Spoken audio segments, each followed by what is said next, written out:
The wind whistles quietly, blowing dust and debris down the street past several dilapidated futuristic vehicles.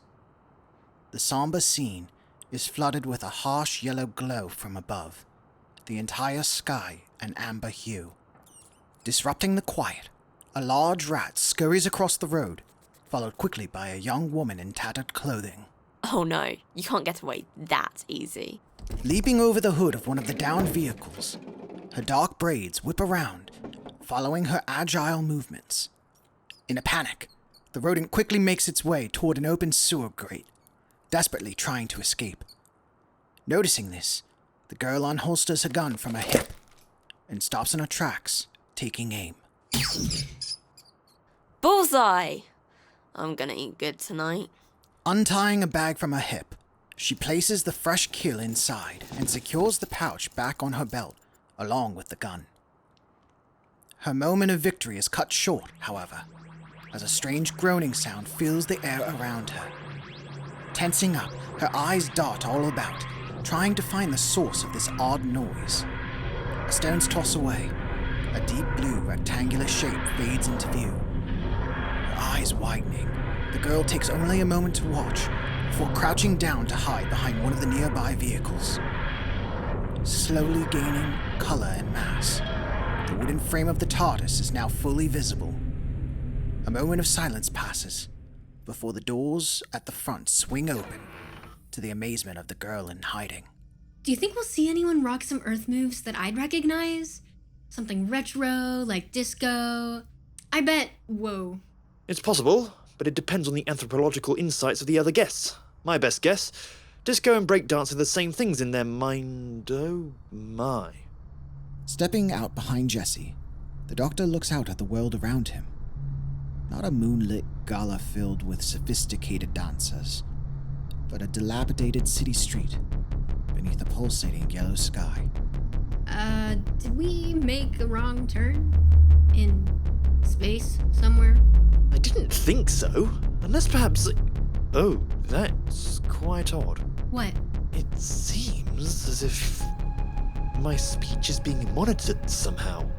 At this moment, two humanoid machines descend from the yellow sky, stopping only a meter away from the Doctor and Jesse. Wielding weapons tipped with electric nodes, they point them menacingly at the pair of confused travelers. Attempted information concealment detected. Your truth will be revealed. Would you look at that? We must be VIPs. We have our own welcoming committee.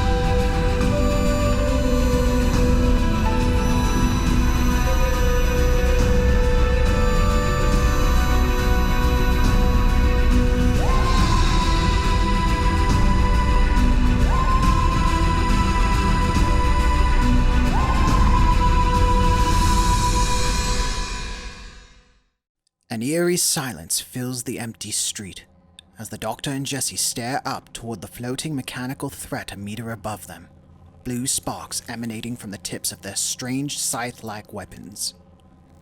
Their cold electronic eyes are locked with the Doctor's, who returns his usual chipper smile. After another moment of silence, Jesse turns to look at the Doctor, then the robots, then back to the Doctor.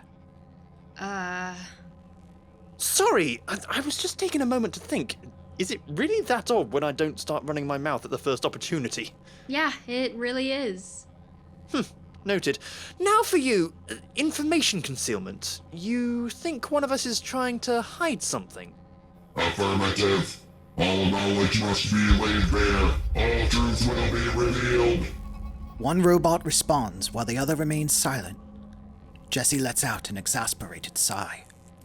So we're definitely not going to that gala today, are we? Silence! Reveal your hidden knowledge, or prepare to receive persuasive conditioning! Persuasive conditioning? What an incredibly corporate way of saying, I'm going to zap you. In response, the robots raise their weapons. Oh, these are lovely. Looks like 46th century lithium pulse generators. Take a look, Jessie. These are very similar to the ones I was showing you the other day. In that city's power grid? Oh, no way! These are the same design?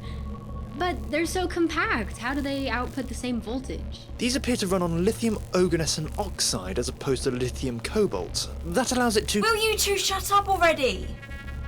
Popping up from her hiding place, the girl shouts toward the two visitors. Just reveal your truth or you're going to die. Oh, hello there! You wouldn't happen to know exactly what's going on here, would you? How are you so calm right now? Reveal your truth already. I'm not too fond of being given ultimatums, you see. And I'm calm because this was always an option. The machine's electronic eyes glitch. The whir of its propulsion system dies out, and it falls to the ground with a satisfying crash. You see? Now let's just calmly... Illegal technology identified. Neutralizing. The second robot turns its attention from Jessie to the Doctor. Its scythe lights up brighter, sending a wave of crackling energy out in all directions. Ah! The sonic sparks and fizzles out, rendered useless. My Sonic! On second thought, perhaps you were right. What truth do I need to be revealing exactly? His back pressed up against the TARDIS, the Doctor can feel the electric pulses of the weapon crackling against the skin of his nose. Your truth! Whatever you were hiding when you landed, a secret, a live emission, anything. Any secret that's relevant in your consciousness right now. When we landed, Jessie, there's no chance we'll see disco at the gala. People of this era may confuse it with breakdance, but no one here knows what either of them look like. Wincing in a brace to be shocked, the Doctor peeks one eye open. The robot has rescinded its weapon. Sufficient revelation detected. Let's continue future attempted trans-concealment. Ascending back into the sky, the machine flies away. The Doctor lets out a frustrated sigh. Why would you dangle the false promise of disco in front of me like that? How dare you? I wanted disco as well. I figured maybe if I believed hard enough, it would actually appear. Yeah, okay. More importantly, why can't we ever have a normal trip? Just once. Typically I welcome the call to adventure, but I agree. I was really excited to get dancing. Reaching into his jacket, the Doctor retrieves a white disc. With a flick of his wrist, it pops open, revealing a top hat, which he places snugly atop his orange hair. See? You two are really tourists. Visitors. How the hell did you get inside the dome? Dome? Oh, I guess that explains the yellow sky. Right. Appears to be some sort of force field. We came here in my TARDIS. She can go just about anywhere. Oh, but where are my manners? I'm the Doctor, and that's Jessie. Who would you happen to be? You can call me Sade. Everyone does. But more importantly, can it get out of here? The TARDIS. She most certainly can. The Doctor glances around, taking in the scenery of broken windows and totaled vehicles. His eyes turn back to Sade, and he inspects her clothing. A tattered blue uniform of some sort, a jacket tied around her waist, beneath a tactical belt filled with weapons and tools. I take it you'd like a one-way trip out of here. I certainly wouldn't mind it. The Doctor turns to Jessie, who gives an approving nod. All right, no argument there. We'll get you out of here, and in the meantime, you can explain exactly what's going on here. I'll probably fix it all in a very clever way. And then we can go dancing. Precisely. Facing the TARDIS, the Doctor presses against the doors, but they don't budge. Perplexed, he presses again, before trying the key. No luck. Well, that's a new one. Something's wrong with your ship? Yes, it seems she doesn't want us to leave just yet. Seriously, you've gotten so snarky lately. Damn. Well, best of luck to you. Turning on the spot, Sade leaves the street quickly, ducking into the nearby alleyway.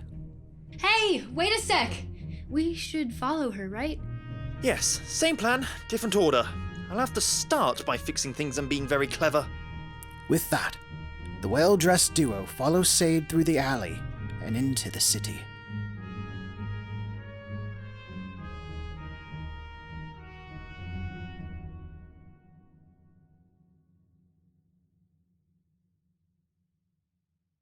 Hopping over a pile of metal scrap and broken glass, Sade makes her way further inside a disheveled warehouse.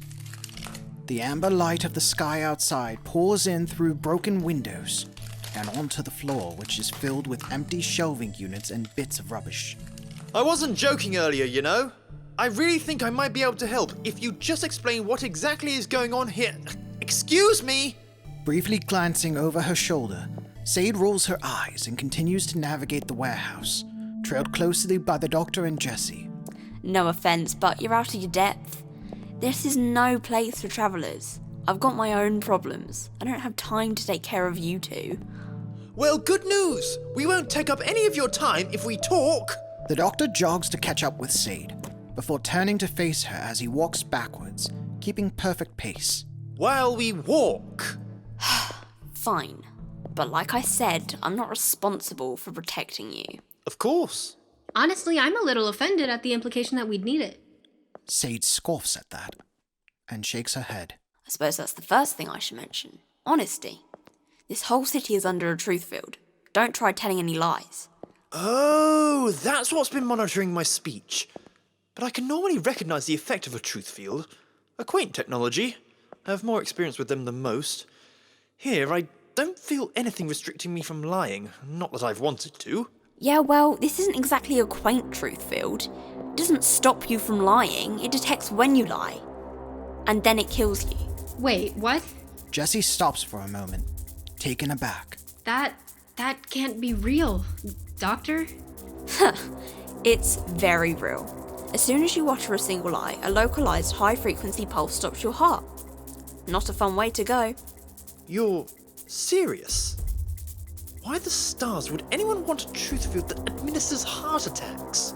Coming to a stop, the group stands before several piles of rubbish, seemingly organized by material. In the center of this dimly lit room sits a leather chair, obviously torn from some vehicle, and a small pile of smoldering ashes. This is Sade's makeshift campsite. The short answer? Regular truth fields didn't work. They stop you from lying verbally, but not in writing. They couldn't stop lies of omission or sarcasm masked as truth. People are far less likely to try and cheat a system if the consequence of getting caught is death. Kneeling down before the cinders, Sade begins to poke at them, before reaching over to a pile of wood and tossing a few small planks on top. So, the field kills anyone who outright says a lie, or writes a lie, or performs a dishonest act, like trying to swindle someone. As for keeping secrets, that's what the TruthSeekers are for. TruthSeekers? Yeah, you met two of them when you first landed. I see. I didn't lie to Jessie, but I did keep secret that tidbit about disco, which attracted our mechanical friends there. I had to reveal my truth to satisfy them. What an astounding system. Sure, but why? Why kill all the liars in the city? What's the point of this place? Oh, you sure you want me to explain it? I wouldn't want to patronise you any further. Sade flashes Jessie a smug smile, to which she returns an annoyed glare. Actually, the doctor stopped asking questions, which usually means he's got everything figured out. Doctor? Ah, yes, well, I do have a theory. This wouldn't happen to be Vitterus Citadel 3, Planet Atragor? Huh. Yeah, it is. Jessie now returns the smug smile from earlier. Sade rolls her eyes and turns her attention to building the fire. Why don't you tell us all about it? Where to start? We can probably ignore all the history, agriculture, geology. Essentially, this planet is one of many Earth colonies across the galaxy. In the 45th century, a war broke out between two factions, because, as it turned out, Atragor had several very dense concentrations of platinum ore scattered across the globe. I guess we will be discussing geology. Anyway, every time a new deposit was discovered, war would erupt again. A terrible cycle, really. So, 2,000 years in the future and humanity still can't stop the infighting? And I thought the Cold War was taking forever.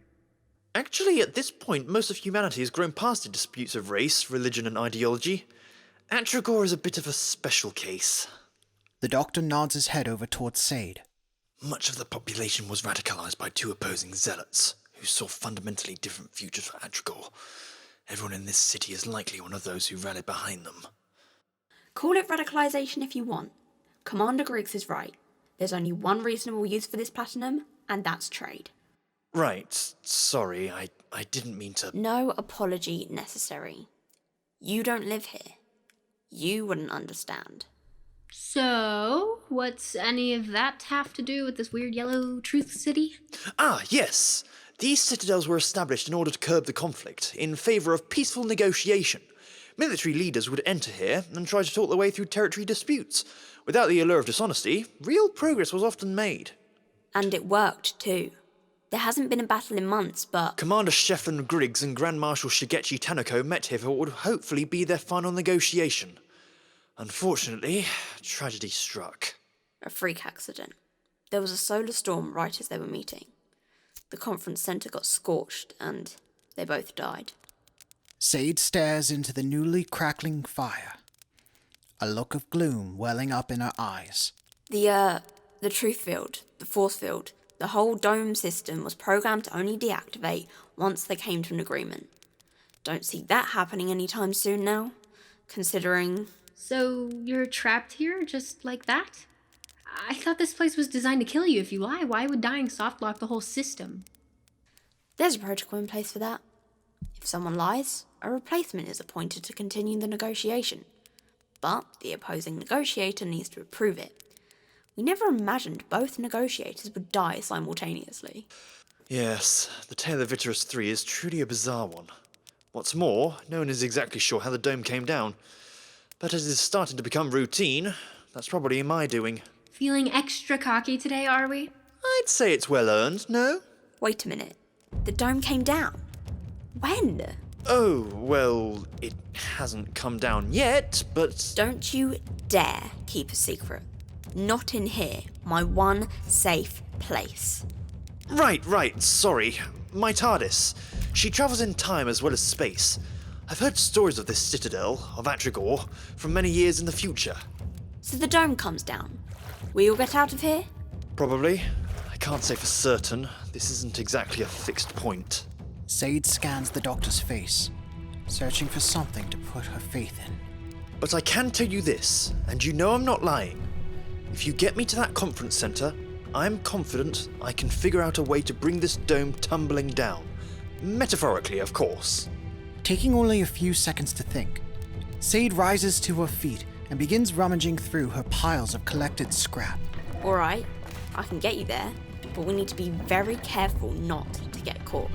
That was fast. You trust us now that quick? I wouldn't say that, but I'm not sitting on my hands when I could be working to get out of here. Plucking a weapon from the pile, Sade tosses it to Jessie. A gun. Its rusted appearance is still very futuristic to Jessie's 20th century sensibilities. Whoa, what's this for? TruthSeekers. I can't drop them like he did with that magic wand, but this will stun them for a second or two. I'll need you to watch my back while I lead you through the city. Guns aren't easy to come by in here, so don't drop it. You'd need me to... I don't really think I should. They're just robots. You can't hurt a truth seeker. No, it's not that. I'm not a great shot. Jessie tosses the gun back to Sade. The doctor cocks an eyebrow. All right. How about you, Doctor? Oh, no thank you. Guns really aren't my cup of tea. Personal preference. Maybe in another lifetime. Fine. Then more for me. Holstering the weapon on her belt beside another, Sade stands and marches toward the door. Don't say I didn't warn you.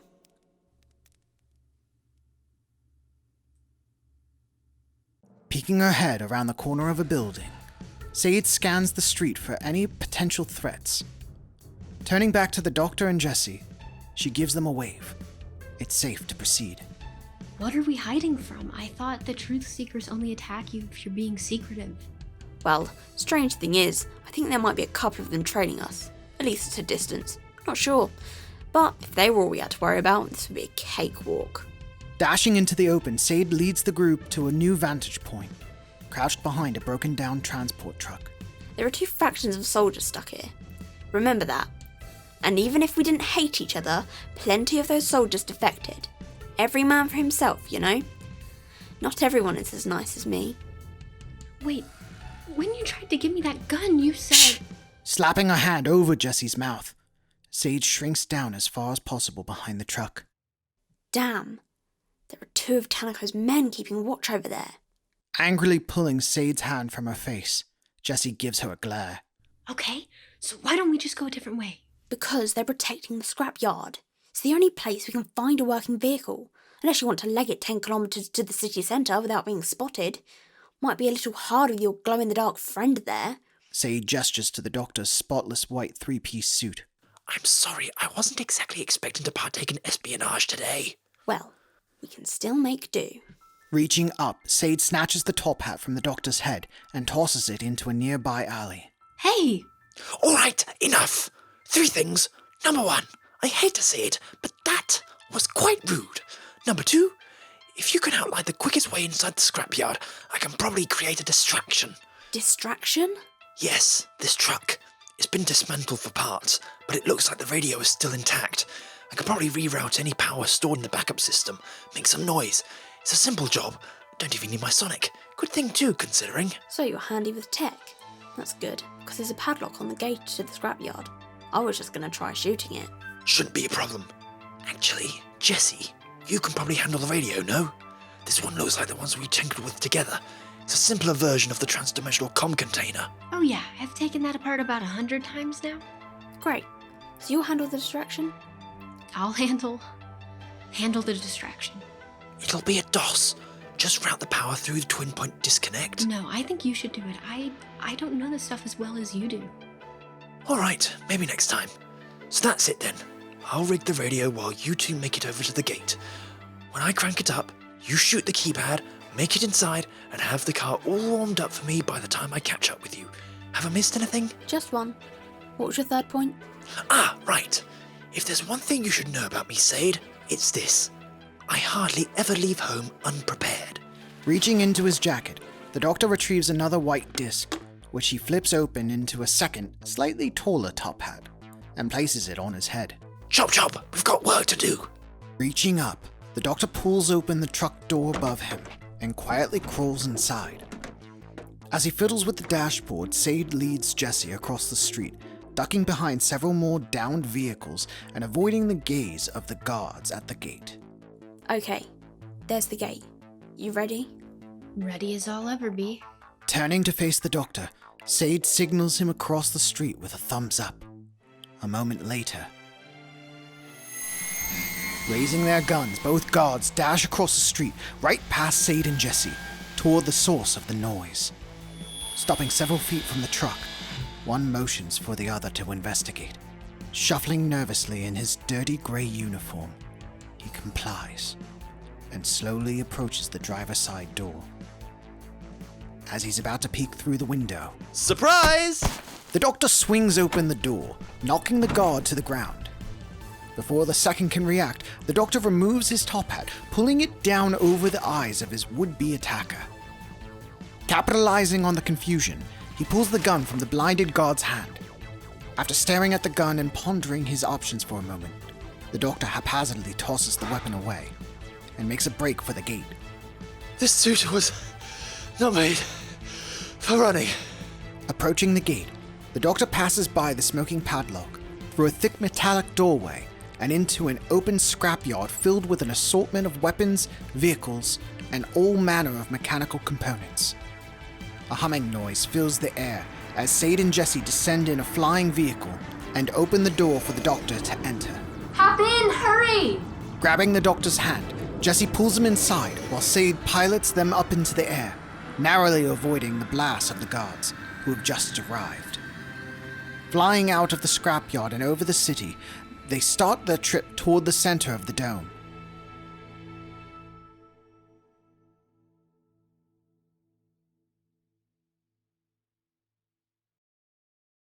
Staring out the dusty window at the amber sky, Jessie slumps back in her chair, annoyed. Are you sure this can't go any faster? It can, but the city's defenses would detect us, assume we're a missile, and blow us to smithereens. Would you like that? Right, I got it. No, really. I've only been living as a recluse and killing rodents to eat for, say, 6 weeks now. I'd gladly throw all that effort away if it means you won't have to suffer another 20 minutes of boredom. Just say the word. Alright, why don't we just settle down? Sorry, but I'd never willingly put us in a situation where we'd get killed. I'm not the kind of crazy warhawk who thinks violence solves real problems. Maybe if you were the same, you would have never gotten stuck here in the first place, don't you think? Jessie! Well, we can't all grow up on peaceful worlds with the luxury of cowardice. Enough, you two! This isn't helping anything. I don't know, it might be helping me. You two show up out of the blue, your ship magically decides to stop working right as you step foot outside of it, and I decide to lead your little crusade into the city centre based on what? Your completely unverifiable claims that you can bring the dome down? Sade, please. We're in a truth field that kills people. You really think that we've been lying to you? I definitely think you've been hiding something. Keeping her eyes locked forward, Sade points a single finger in one of the rear view mirrors. Trailing their vehicle a short distance away, a group of 4 truth-seekers diligently pursue the group. Floating through the sky, eyes locked and scythes raised, they radiate menace. Oh my. How long have those been following us? There was just one when we left my camp. I saw 3 when we took off. More than a month. I've never been targeted like this before. And then I met you people. You think... what? We're here to trick you. I wouldn't put it past Tanako's men. Besides, it would explain why you're just competent enough that we almost got brought down. Turning away from the controls, Sade gives Jessie a glare. Not a good shot. Suddenly forgot how to wire a radio. How convenient. Admit it, you were trying to get me caught. What? No, that's not... Well, how about you, Doctor? I'm not an idiot. You know almost everything about my planet. Its history, its politics. You know about our damn mineral deposits. But in your travels from the future, you learned everything except the specific details of how this situation ends. How thick do you think I am? I told you it's not a fixed point. There are a potentially infinite number of ways that this situation could theoretically resolve. Listen to you. Theoretically, potentially, you're the most dangerous kind of person. You know how to be dishonest without even lying. Would you shut up already? He's trying to save you and every other warmongering idiot in this city. How can someone surrounded by so much truth be so paranoid? At that, the prongs of the truth-seeker's scythe burst through the roof of the cabin, tearing away metal and filling the room with a blue glow of its electric nodes. Attempting information concealment detected. Your truth will be revealed. They've caught up to us. Can you shake them off? Your truth will be revealed. Another scythe smashes through the windshield, sending bits of glass whipping past the doctor's face. Or on second thought, brace for impact!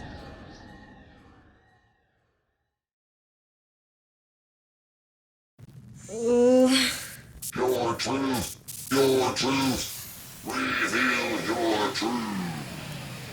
Slowly opening her eyes, Jessie struggles to make sense of the world around her, obscured by blurry vision.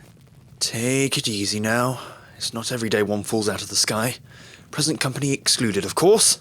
Reaching past a mangled mess of wires and metal, the doctor helps Jessie to her feet. Slowly stepping out of the crumbled ship and over the lifeless body of a damaged truth-seeker, Jessie takes stock of her surroundings. They're on the ground now, surrounded by buildings. Sade managed to crash land us here, near the city centre. These appear to be barracks of some sort. Damn. Wait, is she okay? Better than ever. Thanks for asking. Several meters away, Sade stands attentive, peering out toward the streets around them. Although that might change soon. Unholstering her gun, Sade points it up into the air. Truth seekers? I thought that maybe we'd lost them in the crash. You must really be holding in something big, huh? You honestly still think we're trying to sabotage you? Get ourselves killed in the same plane crash that takes you out? Some genius plan! One of you is hiding something. No point in arguing about it now. Descending from the sky with a droning hum, the 3 remaining truth-seekers approach the group, scythes raised. Escape is impossible. Reveal your truth or suffer persuasive conditioning. Pointing her weapon at the slowly encroaching machines, Sade does not fire. Her eyes dart between them and the doctor. What are you waiting for? Shoot them! Thing about the truth seekers is they don't recognize technology as hostile. until it's used in a hostile way. Keeping her weapon trained on the TruthSeekers, Sade slowly follows their movements closer and closer until they pass her by. Floating around Sade, they continue to approach the Doctor and Jessie. Would you look at that? I think you better get talking, Doctor. Sade, be reasonable. Please, shoot these TruthSeekers before they hurt us. No, I don't think so. Adjusting her aim, Sade points her gun directly between the Doctor's eyes. Say it. Either admit you were sent here to kill me, or prove you're here to help, and tell me exactly what happens when that dome comes down. Sade, I swear to you, I'm not an assassin, and I can't tell you the details of the future. I don't know exactly how they happen. No! None of that exactly nonsense. Say the truth, nice and The clearly. truth will be laid bare. I already told you! Reveal your truth. Say it. Tell me right now. Stop! The doctor isn't hiding anything! Sade lowers her gun, perplexed. I just wanted to go to a dance. Look, I have the secret. Me. Reveal your truth. Looking to the TruthSeekers before her, then to Sade, and finally the Doctor. Jessie hangs her head. This is the last trip we're taking together. I can't do this anymore, so I'm done. I'm gone after today. Jessie? Sufficient revelation detected. What are you... But why? I thought we talked this through. We did. And I swear it's not that. It's just with your condition, you really can't trust yourself, and I can't trust myself either. That's not a good combination, not for two people who run into as much trouble as we do. Can't trust yourself? What does that mean? It doesn't matter, all right? Damn it, I didn't want to have to tell you like this. Not to interrupt, but that's it? That's what you've been hiding? Wiping a tear forming in her eye, Jessie turns a glare towards Sade. Would you have preferred that we were secretly out to kill you? Sorry to break it to you, but you're not the center of the universe. Oh, please. As if your petty little squabbles matter at all in the life or death situation we're in. That's funny. I seem to recall that you were the only one pointing a gun that whole time. Not that I'm surprised. Ladies, why don't we handle this dispute later? It seems we have some company. Pointing a gloved finger, the Doctor gestures toward a young man in a tattered grey uniform whose head is peeking out above a fallen rubbish bin. Spotted, he dashes away, up the street and around the corner. Damn, Tanako's men know we're here. We need to move. Do you know how to get to the conference centre? Probably. I think. Leaving the smouldering wreckage behind, the three take off running through the streets and into the centre of the city. Turning the final corner, Sade makes a sudden stop, causing Jessie and the Doctor to knock into her. Hey, what's the holdup? Isn't this the place? Yeah, but we may be too late. Up ahead, the marble steps of the conference centre are covered in soldiers. Dressed in dirty, ragged blue uniforms, each of them wears a look of anxiety, neurotically darting their eyes around in search of threats. Holding makeshift weapons, planks of wood, and bits of steel pipe, they guard the centre like some kind of strategic base. More of Tanako's men? I think. No, wait! Suddenly sprinting forward, Sade rushes toward the group of soldiers, leaving the other two behind. So much for hiding. You there! Stop! Eyes lighting up, the entire group of soldiers turn their attention to the quickly approaching Sade, weapons raised. I said stop right there! Oh, shut up, Jansen. Sade? Is that you? Slowing to a stop at the front of the group, Sade folds her arms. Is that any way to treat a superior officer? Oh my god. It's her! Everyone, at ease! Lowering their weapons, the group parts and Sade walks through them toward Jansen, a tall and lanky officer who stands atop the marble steps. As she approaches, Jansen enthusiastically reaches out to shake Sade's hand. I can't believe you're still alive. We all I thought... told you. I do better on my own. Of course. And those two? Jansen nods towards Jessie and the Doctor, awkwardly standing in the street. at the edge of the conference center. Oh, them? They're with me. They actually think they can bring down the dome. Seriously? And you believe them? Who are they? Not sure exactly. They claim to be travellers. I mean, they had to get inside somehow, right? I figured it was worth a shot. Raising her hand into the air, Sade gestures for the two to come closer. Let them through. They're with me. You're really trusting strangers. You, of all people. How bad did it get out there? Sade avoids Jansen's eyes and turns her attention to the building beside them. The conference center. A large marble structure, the pillars at the base hold up the spire in the center, surrounded by large electrical coils, pumping yellow energy into the sky above. Has anyone been in the sanctum since the accident? Up in the spire? No. We closed it off the very next day. Tanako's men tried taking the center a few times since you'd been gone, but we managed to hold the territory. Makes sense. The war's still going on outside the dome, but you kept it safe. Good. I'm assuming the doctor would want everything as it was? Sorry. The doctor? That would be me. How do you do? Having made his way up the stairs, the doctor extends his hand to Jansen for a shake. I'm the doctor, and this is Jessie Lee Tran. With a peek inside, I'm sure we can get this whole mess sorted. Oh, a pleasure to meet you, Doctor. I'm Sergeant Rutherford Jansen. You two came here with the Vice? Yeah, they're with me. So if we're all done with introductions, why don't we head inside? Right. Of course. Turning to face the large wooden doors, the four approach two soldiers standing guard. At ease, you two. We'll be heading inside. Sergeant, look! One of the guards points off into the distance, and the group turns to see a crowd of people quickly approaching, sporting tattered grey uniforms and makeshift weapons. Damn it, the spy. What? What's happening? Tanako's men, but I've never seen so many. I think this is all of them. Of course. They saw our crash. They probably thought we were trying to make it to the conference centre. They're not letting us consolidate any more power here. This is their final attempt to take the center. No, the whole citadel. Jansen takes a step forward to a speaker system rigged to the conference center. Soldiers, to arms! Defensive position A and prepare for combat! Turning back to face the doctor, Jansen's eyes are filled with worry. You need to get inside now. We've never had to fight this many before, and most of our weapons have been damaged. I can buy you 10, maybe 15 minutes. Is that long enough to bring down the dome? Oh, not even close. What? Really? But that doesn't matter. He can't have any more senseless bloodshed. Not on my watch! As the mob of soldiers draw ever closer, the doctor begins to tamper with the speaker system. Jansen, confused and agitated, dashes down the stairs to join his men in battle. Doctor, we don't have time to try and stop this. We need to go inside, now. I can show you up to the sanctum. Sorry, Sade. I won't let these people kill each other. I knew it.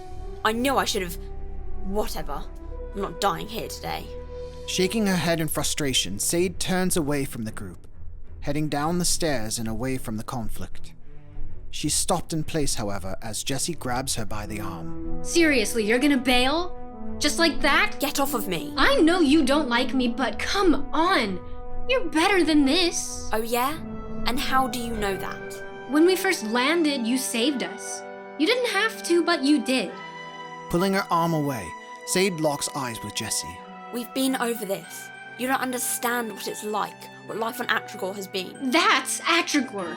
Those soldiers right there, that's your planet, your people. They're about to slaughter each other. What about that don't I understand? Eyes widening, Sade turns away. Pausing for only a moment, she dashes down the stairs and away from the city center. With a sigh, Jessie returns to the doctor's side. Hey, doctor, they're getting really close. Right, just another moment here. No, I mean like really, really... The sound of clanging metal echoes through the city as the two forces finally come to blows. The men and women on either side angrily knock into one another, haphazardly swinging their blunt instruments with arms tired and weakened from weeks of malnutrition.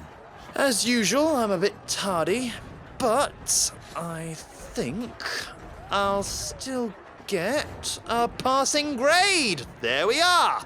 Hopping to his feet, the doctor clears his throat before speaking into the modified microphone. All right then, that's enough.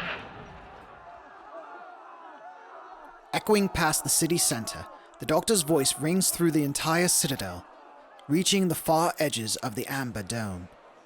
Startled, the two armies freeze in place before looking for the source of the voice. Very good. Now, I promise, if you want, you can go back to killing each other when I'm done. So hear me out, will you? Turning their attention to the top of the white marble steps, the people listen tentatively, weapons still raised. First things first. I'm an outsider. I made it inside the dome, just today. You know I'm not lying, because, well, that part might be a bit obvious. But if you need further proof, take a gander at this suit. I certainly didn't keep it clean for 6 weeks. Can you imagine?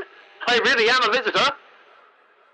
The idea of someone breaching the dome sweeps across the crowd like a wave, and each soldier pays closer attention to the words of the strange man in white. I need you all to know, before you go through beating each other with your sticks, that there is no longer any war outside the Citadel. Not long after the deaths of Commander Griggs and Grand Marshal Tanako, something the outside world never learned about. That outside world lost faith that they'd ever reach an agreement, that there'd ever be a peaceful end to this conflict. They're gone! All of them! They wiped each other out! They're all dead! You soldiers, you people, are the final surviving members of Atrigor. So if you'd like to spend your final moments destroying yourselves, be my guest. Dropping the microphone, the Doctor slowly steps away from the stairs and approaches the door to the conference center. The soldiers who were guarding the door stare at him blankly, allowing him to walk right by. Jessie, you coming? Wait.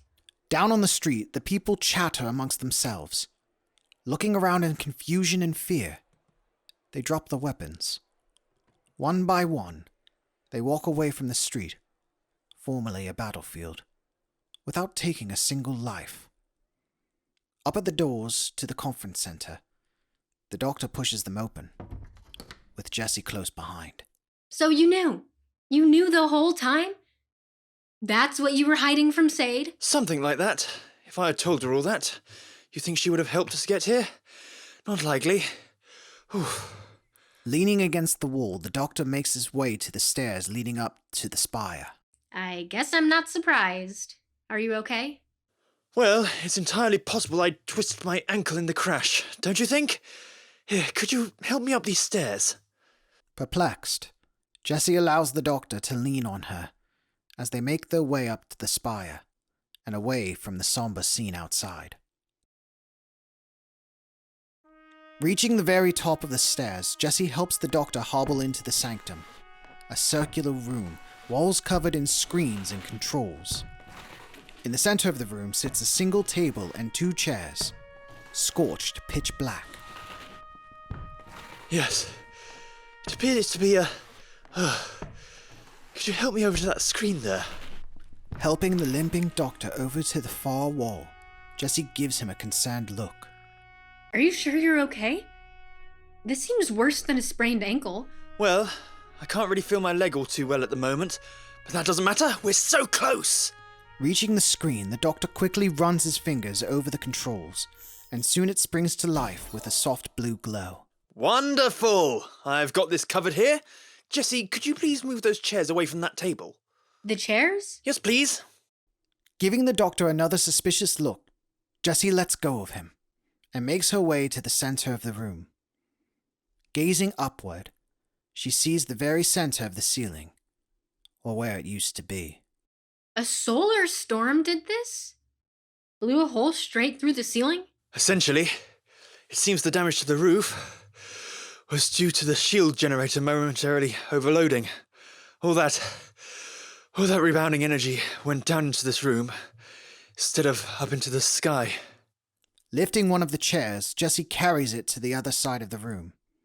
Upon setting it down, she stops for a moment. Her hands are now covered in the same black soot. Okay, so what exactly is your plan here? Well, this citadel is a fairly sophisticated system. Obviously the dome prevents lying, and the TruthSeekers compel you to reveal your secrets. But to shut off the whole system, that's what this room is for. Doctor, you don't look so good. Do you need me to help? Or... Just the other chair, if you would. You see, the two negotiating parties would meet in this room and link their consciousnesses to this system. At that point, the dome would generate and the TruthSeekers would activate. So you think we can just directly bypass the original shutdown command from this room? No, that would take much more time than we have. We're going to meet the original shutdown command requirement. But how? Those two need to agree, and they're not exactly alive anymore. You live as long as I have. You eventually learn that alive is a relative term. With one final keystroke, the screens all around the room light up in a blue glow, and projectors around the ceiling whir to life. The Doctor leans back against the wall and flashes Jessie a proud smile. You may want to take a step back. At the two ends of the table, where the chairs previously sat, a whir of blue particles spin and twist, slowly shifting and twirling until two distinct images come into focus. One, a tall, burly man dressed in an ornate uniform adorned with countless silver awards and patches. He leans over the table aggressively. The other, a short, slender man, wears a simple, pristine uniform with a single patch on an arm. He stands poised, hands behind his back and eyes focused squarely forward. Is that them? Why are they frozen like that? Just give it a minute. A lot of information to process, you know. After a few seconds of stillness, the two begin to fidget, until finally... Like hell I let you take the entire peninsula. You think I'm just gonna roll over and... What in the... Tanako, you're all blue. It seems you are as well. And we have visitors. The blue vestiges quickly take stock of their new surroundings. As the recreation of Griggs sets his eyes on the Doctor, he unholsters the gun on his hip. You there! This is a confidential area. Civilians aren't permitted to... I surrender. Although, I don't think that's a very effective bargaining chip. In my experience, holographic bullets don't hurt all that much. Holographic? What the hell is going on here? I hate to be the bearer of bad news, but you're dead. Both of you. Dead? Well, I suppose that would explain our appearances. How unfortunate. Unfortunate? You hear that you're dead, and that's all you have to say? There's no inherent value in excess emotionality, even in matters such as these. Right. Doctor, these are the guys the whole planet rallied behind? Good old humanity. They choose the most interesting political leaders, don't they? So, I suppose you two would like an explanation. Damn right! Griggs keeps his gun raised and firmly pointed at the Doctor. Put simply, there was a solar storm. You both died at the same time. I was able to reconstitute you, using your mental uplink to the dome's shutoff trigger. You're ghosts. Data ghosts. Leftover information profiles, based off of your mental activity at the time of your deaths. We need you to come to an agreement, so the dome can come down, and your men don't die in here. No, this has gotta be some kind of trick. I wouldn't die anywhere but the battlefield, and certainly not sitting across from this little weasel. Your attempts at mockery, as usual, reflect not only your internal inadequacies, but also your inability to understand anything other than combat. Are you calling me stupid? No, I make it a point not to state the obvious. Hey, meatheads! Both ghosts turn their blue heads to face the very impatient Jessie. Your men are starving outside. They've been trapped for weeks now. Knock it off and let them out. She does make a good point. Time really is of the essence. Oh dear. Fumbling a bit, the Doctor loses his balance, nearly falling to the floor. Rushing to his side, Jessie helps him up. Thank you. Doctor, what the hell is going on? This isn't some sprained ankle. No. There might have been a clever little misdirection. Then why are you... Oh my god, you have two hearts. Bingo. You always were so clever. You stopped one of your hearts. So, wait. What did you lie about? Oh, enough of this soap opera garbage. Let's just end this. So quick to agree. Perhaps there's something you know that I don't. What? No. You heard him. Our men are starving. Let's put this matter to rest. Let them go home. Observation was always a weakness of yours. That man is not human. He has 2 hearts, and currently suffering the effects of a heart attack. He lied inside the dome. Why should I believe him? Oh, really? Come on. We're so close. Ugh, he's right. You seem pretty damn eager for us to pull the trigger on this deal. Something's not right. You've got to be joking! Think about your soldiers! I am, young lady. And you know what I've just realized? With or without me, with or without this citadel, there isn't a chance in hell my men don't win this war. This is too fishy. I'm not about to give Tanako some advantage because of a trap I haven't figured out yet. Yes, it's not practical to forgo our previous negotiations in this strange, untrustworthy situation. I too have faith that my men will win this war. I'm going to deactivate this projection of my previous self. That's the first sensible thing you've said all day. I'll do the same. It'll be useless bloodshed. Telling your men to resume fighting. I find that hard to believe. This citadel is a decisive strategic point. For those outside, it's senseless to open it up to the risk of having our enemies come to occupy it. But that's just it. There is no war outside the dome. Not anymore. His hand shaking, the doctor reaches up to the screen above him, tapping a few buttons. The screens in the room all transition to show something new.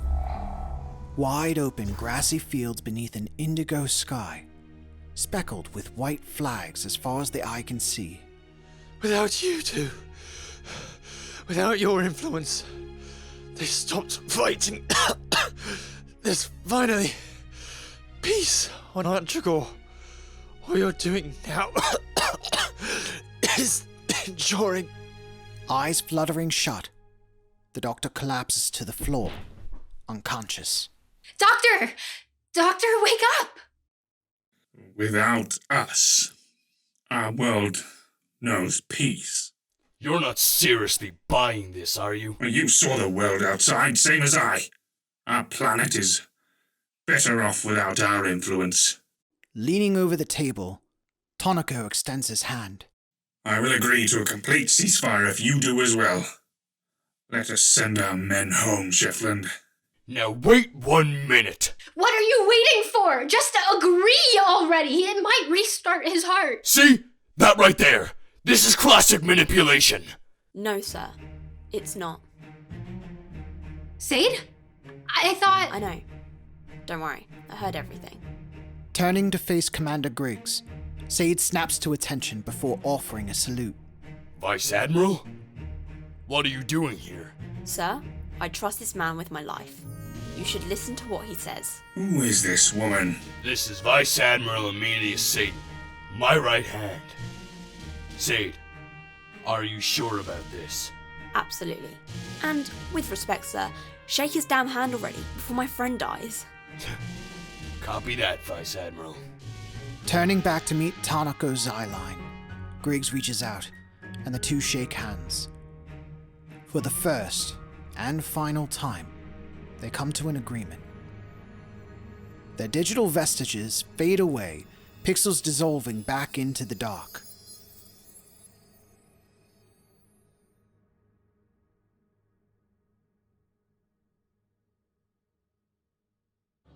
Outside the sanctum, soldiers of both sides wander the streets, their spirits far too low to squabble with one another. Their sullen meander is brought to a halt, however, as the sky above them lets out a loud, crackling pulse. An eager silence fills the air for a moment before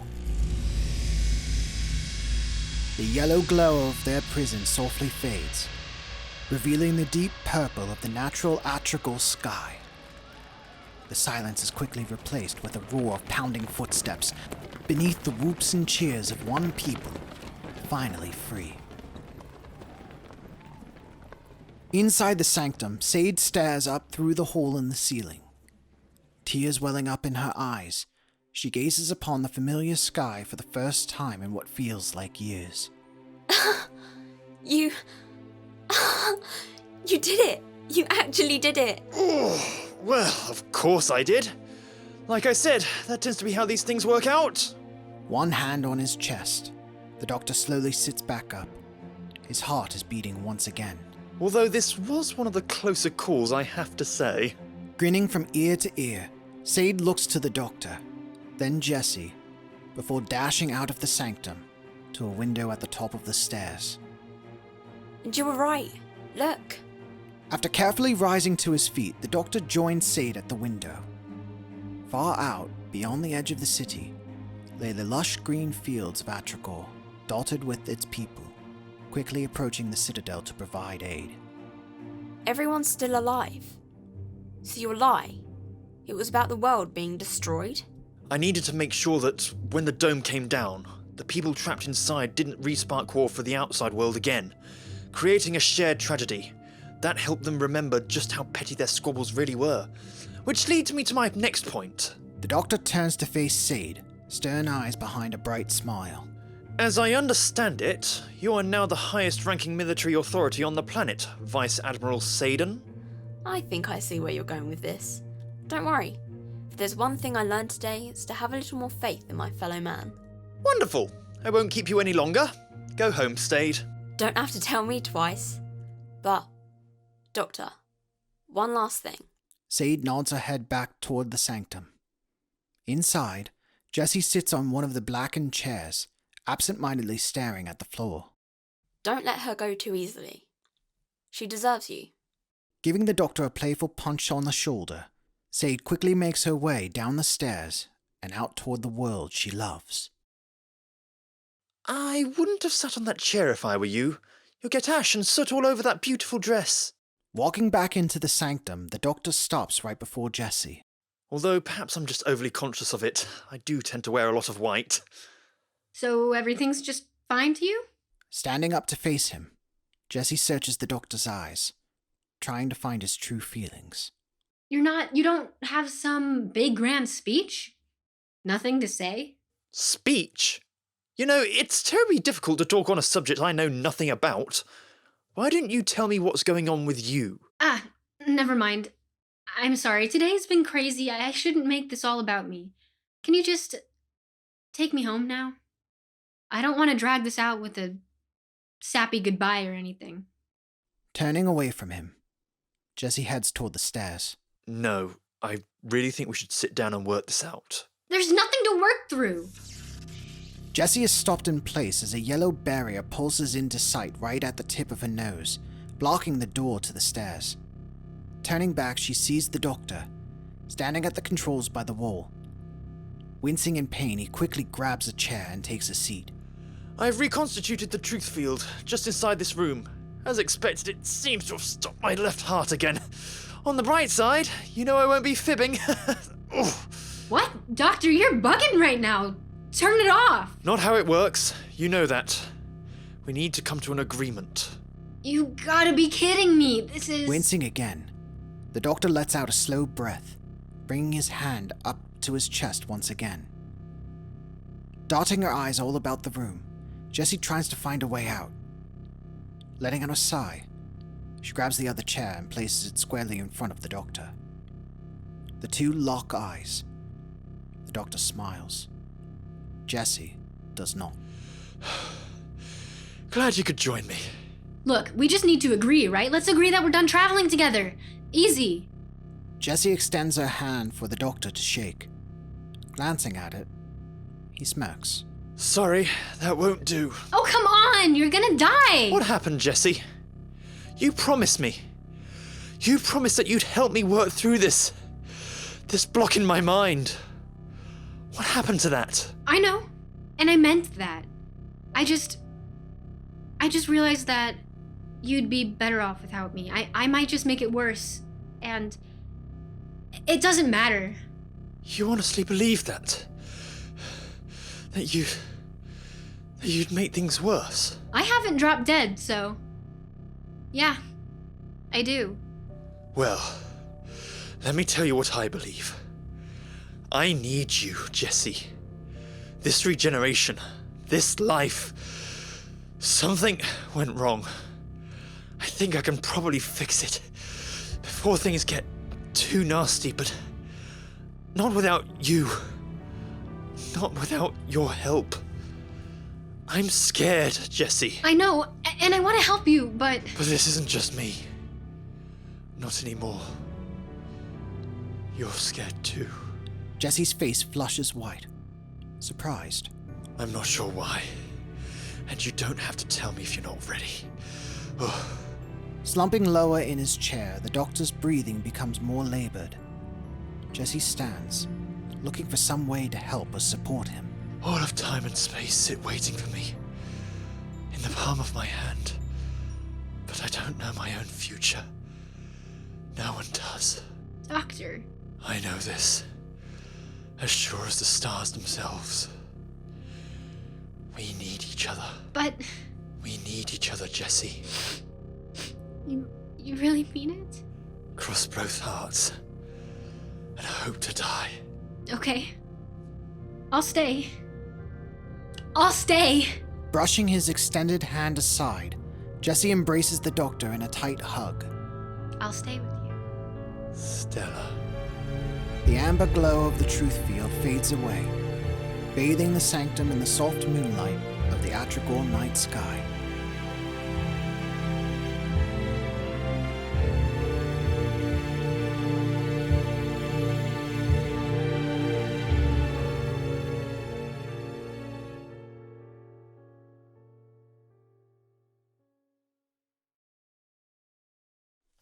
Sliding the key into the TARDIS door, the doctor smiles as it lets out a satisfying click, swinging open. Look who decided to open up for us! You're right, we probably needed this little trip, but how about a little warning next time, eh? Fair enough. Closing the door behind her, Jessie stares absent-mindedly at the console, as if she's about to say something. So, where do you think... Go ahead. No, you can talk. I insist, go ahead. God, this is too damn awkward. There's been too much drama in this TARDIS recently. It has been rather emotional as of late. Enough! New adventure, right now. Only fun. Alright, I like the sound of that. No more crying. No demons. No creepy puppets. Just fun. Yes, marvellous. Okay, rad. I'll go get changed. Whatever for? We still have a gala to attend. Right, but we're all covered in soot and ash. Huh, and half the people there won't have eyes. Of course. So, let's go. Dashing up to the controls, the doctor quickly inputs the coordinates. Oh, I almost forgot. Reaching into his jacket pocket, the doctor pulls out yet another white disc, flipping it open into the tallest top hat yet. All set. Ready, Jessie? I can't wait another second. Together, the two grab the large lever on the console, flipping it upward, sending the TARDIS spiraling off of Atragor and out into the universe.